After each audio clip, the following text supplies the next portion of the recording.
Тэгээд өнөөдөр бол 6% хөтөлбөрийн одоо хөнгөлөлтөө зээлийн хөтөлбөрт бол дийлэнх иргэд хамрагдаж байгаа. Нөгөө сонголт нь болохоор арилжааны банкнаас одоо олгож байгаа энгийн орон сууцны зээлэнд 18-аас одоо өнөөдрийн хүүгээр бол 23 орчим хүүтэй арилжааны банкны зээлд бол тодорхой хэсэг хүмүүс бол одоо хамрагдах боломжтой хамрагдаад явж байгаа. Тэгэхээр өнөөдөр үүсэж байгаа нөхцөл байдал юу вэ гэхээр энд бол одоо хамрагдах боломжтой хамрагдаад явж байгаа цөөхөн хүмүүс нэдэг. Тэд нэг хамрагдаад явждаг.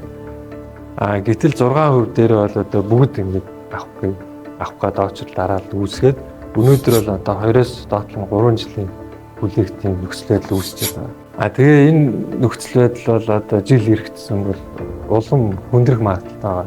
Яг л манай Монгол орн бол залуу одоо орн тий дундаж наслах залуу мөн нийслэл Улаанбаатар хотын 50 гаруй хувь нь бол одоо орон сууцнд одоо хамрагдаагүй орон сууцнд амьдрахгүй байгаа тий.